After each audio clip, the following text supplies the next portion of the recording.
underscores the significant progress the president has already delivered. Tuesday's CPI report marked the latest confirmation that President Trump has defeated Joe Biden's inflation crisis. Since President Trump took office, core CPI has increased at just a 2.4% annualized rate, substantially lower than the 3.3% annual rate inherited from the Biden administration last January. Importantly, as inflation cools, Americans' wages are rising, giving the American people more purchasing power. And with what is likely going to be a record-breaking tax refund season in the next couple of weeks, the American people will be reaping the rewards of the massive tax cuts that were signed into law by the president. Thanks to President Trump's signing of no tax on tips, overtime, Social Security, boosting the child tax credit, and locking in the 2017 Trump tax cuts, independent estimates project the average American tax filer could expect up to an extra $1,000 bump to their tax refund next year. This is going to be a helpful boost to working families who are making ends meet. On the energy front, the national average price for a gallon of regular gas this week fell to its lowest level in 5 years, thanks to President Trump's drill baby drill agenda. According to Gas Buddy, the average price for regular gas on Monday was below $3 per gallon in 43 states, below $2.75 per gallon in 30 states, and at or below $2.50 per gallon in 17 states. In fact, gas prices were below $2 a gallon at stations in at least 19 states. Don't forget, this was unheard of just a couple of short years ago. Overall, drivers are projected to spend $11 billion less at the gas pump this year than they did last year, resulting in hundreds of dollars in critical savings for the average American family. We're also seeing the housing market rebound as borrowing costs ease and income growth outpaces home price gains. According to a new report also released this week from the National Association of Realtors, existing home sales in December rose to their fastest pace in 3 years. To further improve housing affordability, President Trump has recently announced and directed Fannie and Freddie to purchase $200 billion worth of mortgage bonds. As a result of these actions, mortgage rates have fallen to their lowest level in years. As of last Friday, rates for the average 30-year mortgage are down more than 1 full percentage point. Because of these significant declines, monthly housing payments are now at their lowest level in 2 years, and we expect this decrease to continue. As someone who was enormously successful in real estate, President Trump understands that owning a home is about more than just having a physical asset. It's about empowering young people to stake their claim in the American dream. It's about giving newlyweds a place to make their own and start a family. It's about promoting the spirit of hard work, determination, and yes, the rugged individualism that has made America the greatest country in the history of the world. President Trump knows America is strongest when it's a nation of owners, not renters, and he is determined to unlock that opportunity for as many Americans as possible. That's why he will outline additional housing initiatives during his major speech in Davos next week, and we look forward to seeing many of you there. Finally, this morning, President Trump unveiled a health care plan for America called the Great Health Care Plan, and a video message detailing his solutions to lower costs for all Americans and significantly improve our health care system. The Great Health Care Plan will accomplish this through 4 common sense pillars. Number 1, permanently lowering prescription drug prices. Congress can get this done by codifying President Trump's historic Most Favored Nation initiatives into law to guarantee Americans the same low prices for prescription drugs that people in other countries around the world pay. Additionally, by increasing consumer choice by making more verified, safe pharmaceutical drugs available for over-the-counter purchases. Number 2, the Great Health Care Plan will stop sending big insurance companies billions in extra taxpayer-funded subsidy payments and instead send that money directly to eligible Americans to allow them to buy the health insurance of their choice. Additionally, by funding a cost-sharing reduction program for health care plans and ending kickbacks from pharmacy benefit managers to large brokerage middlemen. Number 3, the Great Health Care Plan will maximize price transparency by requiring any health care provider or insurer who accepts either Medicare or Medicaid to publicly and prominently post their pricing and fees to avoid surprise medical bills. This is an incredibly popular policy that has been bipartisan for many years, and President Trump is officially and firmly calling on Congress to get it done. And number 4, holds big insurance companies accountable by requiring them to publish rate and coverage comparisons up front on their websites in plain English so consumers and everyday Americans can make the best purchasing decisions for them and their families. These are common sense actions that make up President Trump's great health care plan, and they represent the most comprehensive and bold agenda to lower health care costs to have ever been considered by the federal government. Congress should immediately take up President Trump's plan and pass it into law. For Americans watching at home, you can visit greathealthcare.gov right now for more information on the Great Healthcare Plan. And with that, we will open it up to questions. In our new media seat today, we have a familiar face, Riley Gaines. I'm surprised it took us a year to get you here, but I'm very happy to see you. I know you have a new podcast, The Riley Gaines Show. And so thank you. And you brought a beautiful baby and your lovely husband, too. So thank you so much for joining. And why don't you kick us off? Absolutely. Well, thank you. First and foremost, congratulations to you. Being a girl mom will change your life in the best way possible. So excited you get to shop all the pink and the frilly and the bows. I was in Washington, D.C. earlier this week for the Supreme Court case. There were 2 arguments that were heard surrounding sex-based rights and if it's constitutional for states to pass laws that ultimately protect those rights for women. If the Supreme Court rules as anticipated in favor of maintaining these sex-based rights, is the administration prepared to take action against the states? I believe at this point it's 23 states that don't have those protections for women? Absolutely. And as you know, Riley, the administration already has done so. We've taken action in a number of fronts against these states who are failing to uphold the president's executive orders and this administration's policy of simply protecting women in women's sports and in women's private spaces. We've gone to the mat with large universities in this country as well to try to fight for what's fair and what's just for women and girls across the country. So I know you were at the arguments. I listened to them myself as a woman and as a former athlete, and I think the president speaks on common sense on this issue, that women's sports and private spaces should be protected, and that there are 2 genders, there are 2 sexes. That is not something we should be afraid to say in this country. And I think, frankly, it was quite alarming to not only hear a couple of justices gravel over that basic, fundamental, biological fact that men and women are different but inherently equal, but we are certainly different, and women deserve such rights. We hope and expect that the Supreme Court will rule in the right way on this matter. Thank you. Gabe. Caroline, thank you very much. A lot to talk about. Sure. Isn't there always a lot to talk about? What can you share about the president's meeting with María Corina Machado? Is it underway? What can you share about that? And then also, the president said yesterday that Delcy Rodriguez was, quote, a terrific person. Does the president trust the remaining members of the Maduro regime? I will say, to your first question, the meeting was about to begin as I was stepping out of the Oval Office moments ago, so my understanding is that it's underway right now. I know the president was looking forward to this meeting, and he's was expecting it to be a good and positive discussion with Ms. Machado, who is really a remarkable and brave voice for many of the people of Venezuela. So the president looks forward to obviously talking to her about the realities on the ground in the country and what is taking place. As for Ms. Rodriguez, the president did speak with her directly this week. As you know, he revealed that to all of you yesterday. And Secretary Rubio and the administration have been in constant communication with Ms. Rodriguez and other members of the interim government in Venezuela. They have been extremely cooperative. They have thus far met all of the demands and requests of the United States and of the president. And I think you have all seen that play out. We obviously had a $500 million energy deal that was struck in large part because of the cooperation from Ms. Rodriguez. Venezuela and Ms. Rodriguez have also confirmed that they will be releasing political prisoners from Venezuela. There were 5 Americans who were recently released this week as well. So the president likes what he's seeing and will expect that cooperation to continue.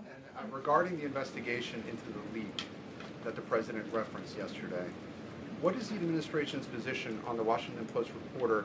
The Post has reported that she was told that she is not a target of the investigation. Does the administration believe she did anything wrong? And then also, what is the administration's position on the Pentagon Papers case from the 1970s that affirmed reporters' right to publish classified information under certain circumstances? Well, since this is an active investigation, I don't want to comment on it much more than what we did yesterday to obviously confirm the investigation, and I can confirm what the Attorney General stated and the President as well, which is that the individual, unfortunately a contractor at the Pentagon, chose to unlawfully leak classified and very serious information to this Washington Post reporter. Hence why the reporter's home was looked into by the FBI, rightfully so.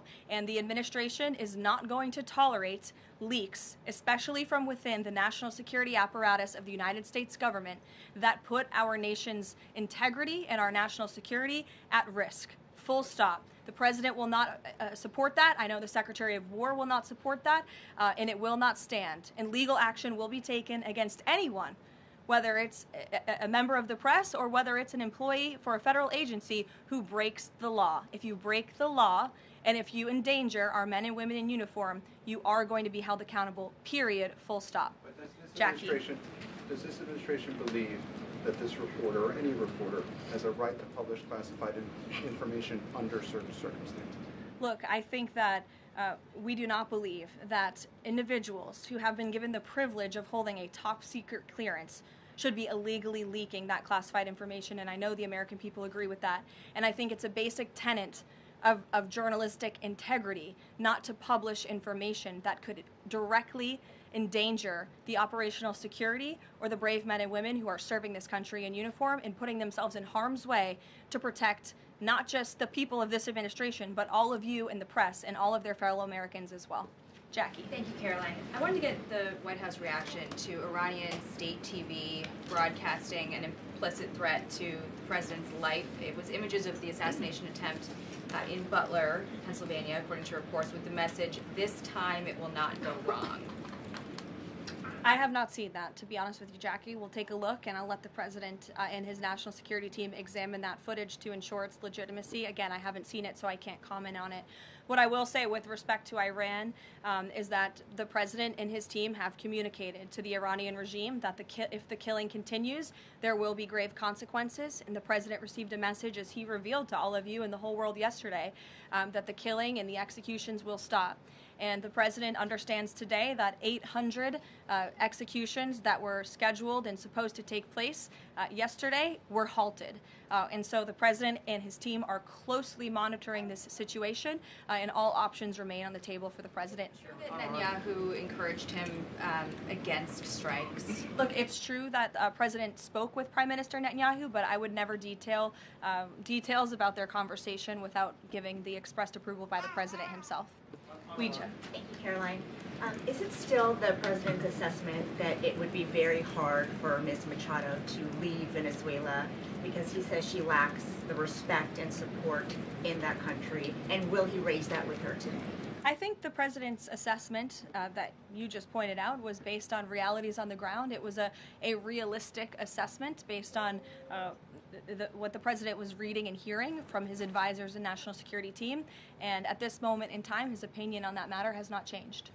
He has also said that he would like there to be elections in Venezuela when the time is right. That's right. Do you have any update on when that might be? And is he committed to a transition to democracy for Venezuela? Yes, and he is also committed to hopefully seeing elections in Venezuela one day, but I don't have an updated timetable for you today. Reagan in the back. Thanks, Caroline. I have a question for you on Minnesota and then also Venezuela. Sure. President Trump threatened invoking the Insurrection Act today in a Truth Social post. I'm wondering what his tipping point is. Like, what would it take for him to invoke the Insurrection Act? Look, that's only a question, frankly, Reagan, the President can answer.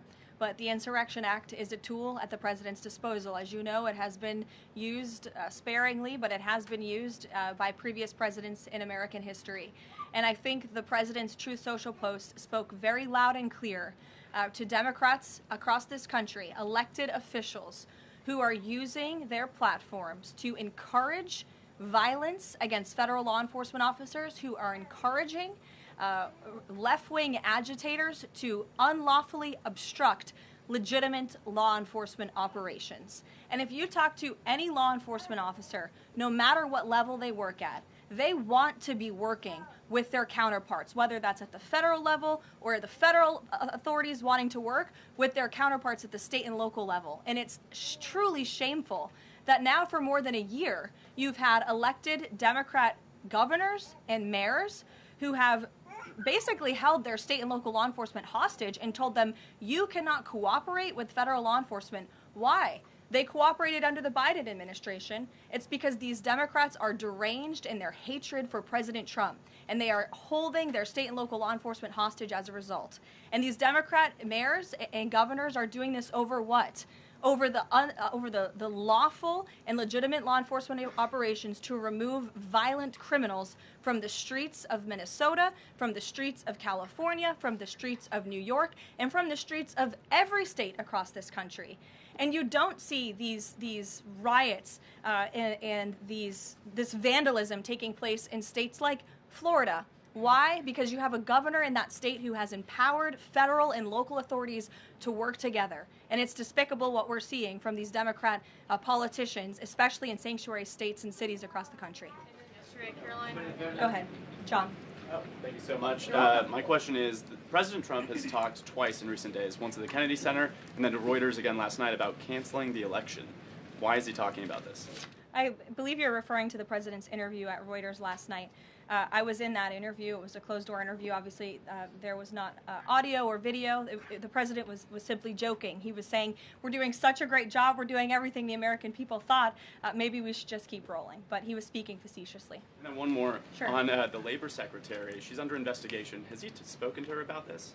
I don't know if the president has spoken directly to the secretary. If they have, I'm unfamiliar with that conversation, but I have spoken to the president about that report regarding the secretary. He's aware of the internal investigation, and he stands by the secretary, and he thinks that she's doing a tremendous job at the Department of Labor on behalf of American workers. PBS, go ahead. You were mentioning a moment ago about working federal, state, local officials in Minneapolis. Governor Walz's office is saying today that he's trying to get a hold directly with the president. Have they spoken? And if they haven't, why haven't they spoken if there's a desire from Walz, as they're saying, to de-escalate what's happening there? I'm not sure if that's a genuine offer to speak with the president. I was with the president about 30 minutes ago, and they hadn't spoken at that point.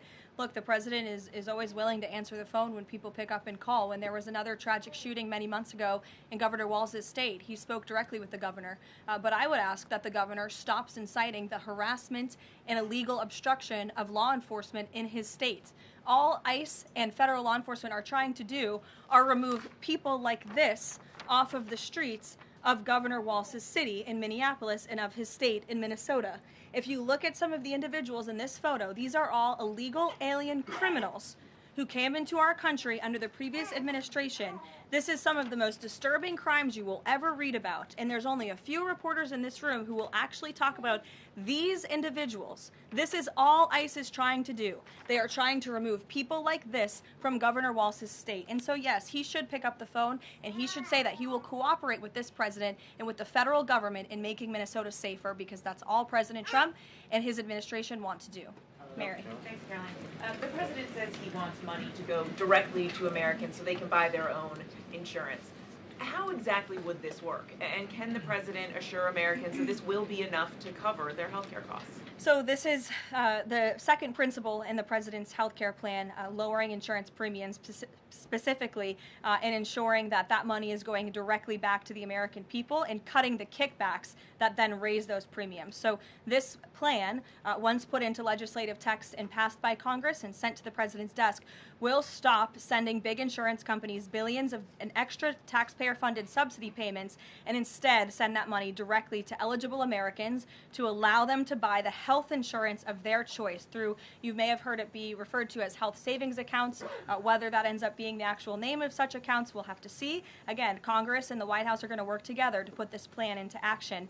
And then secondly, the Great Health Care Plan will fund a cost-sharing reduction program for health care plans, which will save taxpayers at least $36 billion and reduce the most common Obamacare plan premiums by over 10%, and that's according to the Congressional Budget Office. But 20 million Americans in recent weeks have seen their health care costs soar. Can he assure them that if this plan is put in place, that they will be able to cover those costs? If this plan is put in place, every single American who has health care in the United States will see lower costs as a result. They will see more transparency.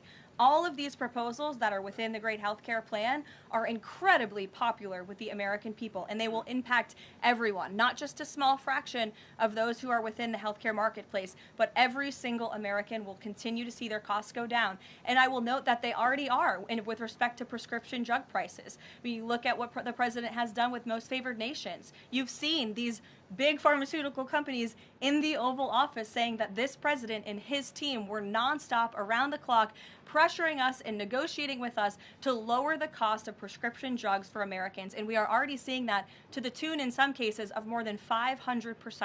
And that Trump RX website is something that the administration will be formally launching very soon, so Americans will have access to those lower costs of drugs. Josh. Thank you. The president has called on credit card companies to lower the cap rate to 10% effective the 20th next week.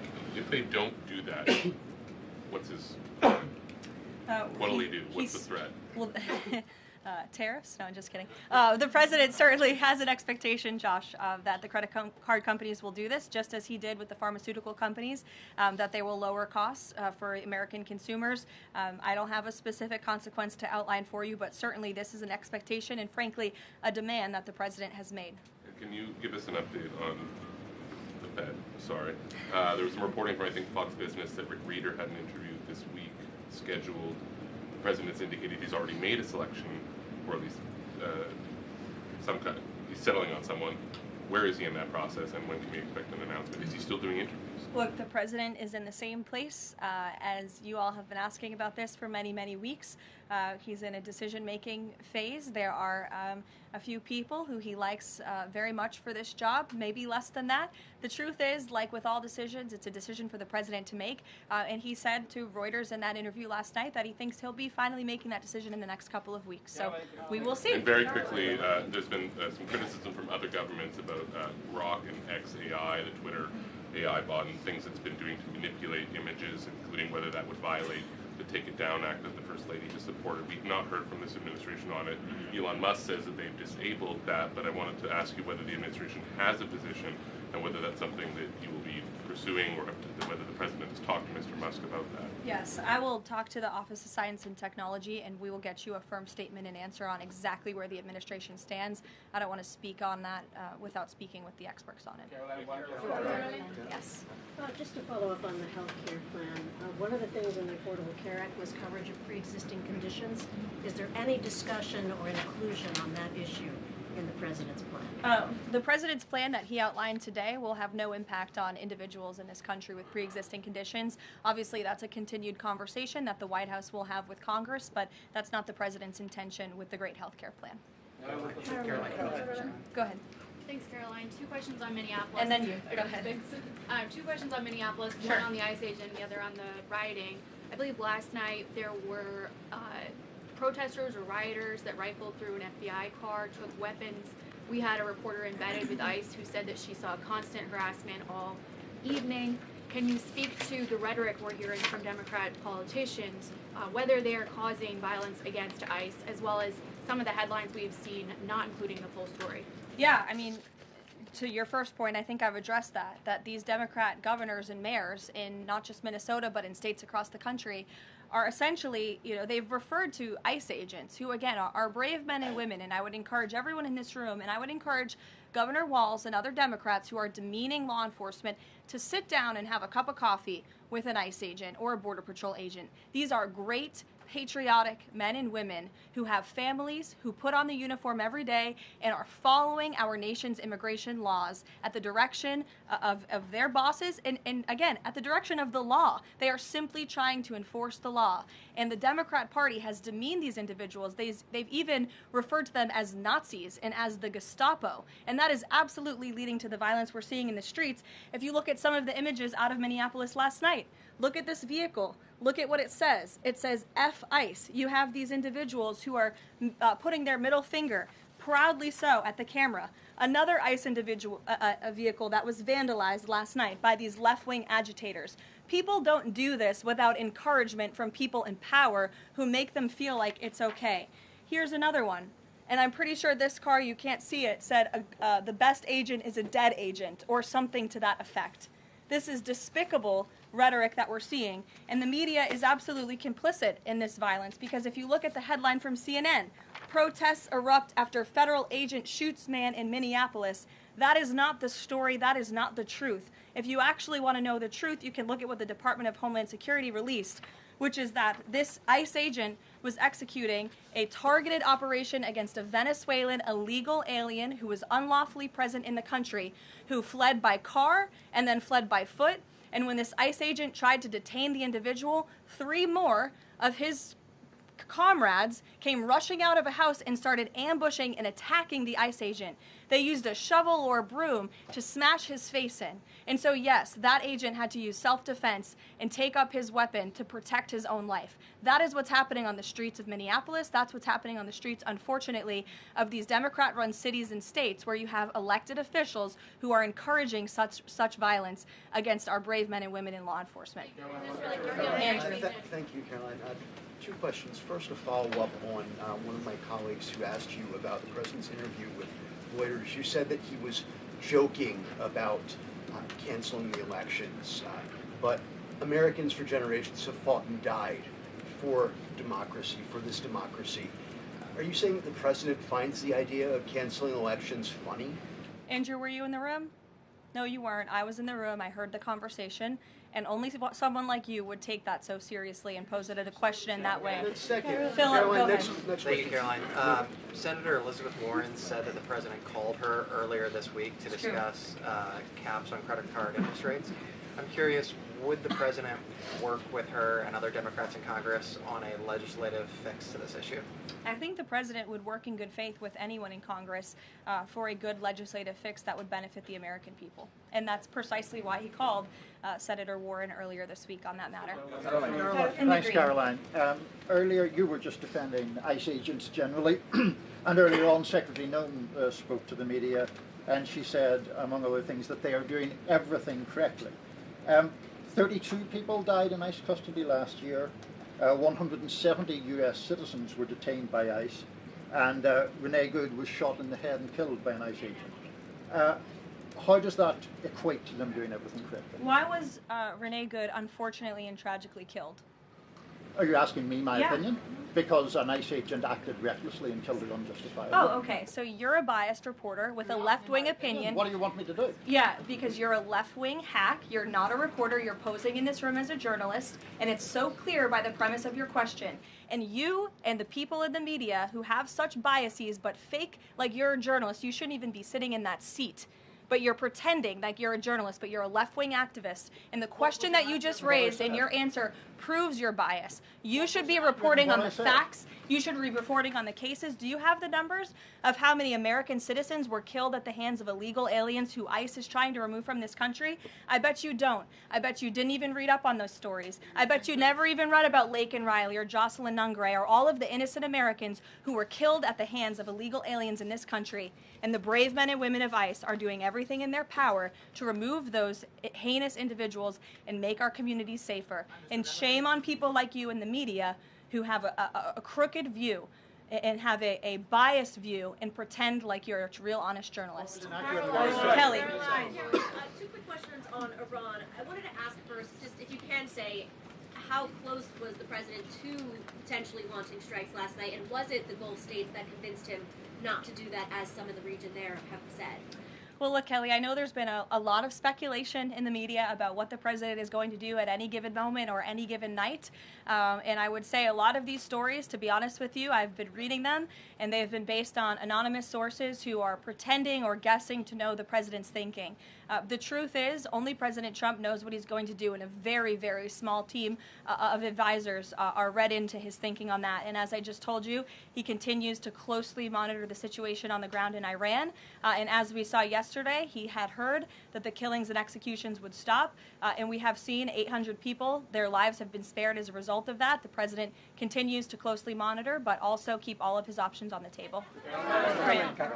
Caroline, 2 separate questions. Sure. On the Machado meeting first, what is it that the president feels that he needs to hear from her or from the opposition party that he hadn't heard prior to today or he wanted to hear in the meeting to be able to convince him to commit to some sort of a timeline for elections? I'm not sure the president is going into the meeting with expectations like you just laid out, Fran. I don't think he needs to hear anything from Ms. Machado. I think generally this is a meeting that the president was willing to take and willing to accept to meet Ms. Machado in person and to just have a frank and positive discussion about what's taking place in Venezuela. That's all. And on the subject of Greenland, Jeff Landry, the president's special envoy for Greenland, wasn't in the White House meeting yesterday. Can you say why that was and what exactly the role he is playing in these conversations about acquiring Greenland? Well, the Vice President and the Secretary of State were present for that meeting, and the meeting, it was a productive meeting.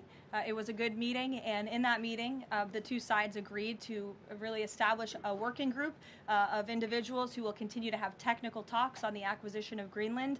Those talks will take place, I'm told, every 2 to 3 weeks, so this is a conversation the administration intends to keep having with the Danes and with the respected delegation from Greenland. But the president has made his priority quite clear. He wants the United States to acquire Greenland. He thinks it's in our best national security to do that. There have been multiple instances of American citizens being detained by ICE, and I'm wondering what the administration is asking the agency to do. What steps is the administration asking the agency to take to ensure that Americans are not wrongly arrested? Obviously, ICE is focused on detaining individuals who are unlawfully present in the country. And there have been hundreds of thousands of illegal aliens who have been arrested and detained and deported from this country by ICE over the course of the last year. And that's their intention, and that is their goal. Elizabeth. Thank you, Caroline. One follow-up on Greenland. Europe reportedly sent troops over there. Does that change at all what the president is doing on this? And then a second question. Yesterday, in a Senate help hearing, Senator Josh Hawley repeatedly asked a doctor if men can get pregnant, and she did not directly answer that. What are your thoughts on that? Well, to your first question on Greenland, I don't think troops in Europe impact the president's decision-making process, nor does it impact his goal of the acquisition of Greenland at all. To your second question, I mean, anyone in their right mind with common sense who's speaking honestly and candidly will say that men cannot get pregnant. And I think I can attest to that myself. So thank you all very much.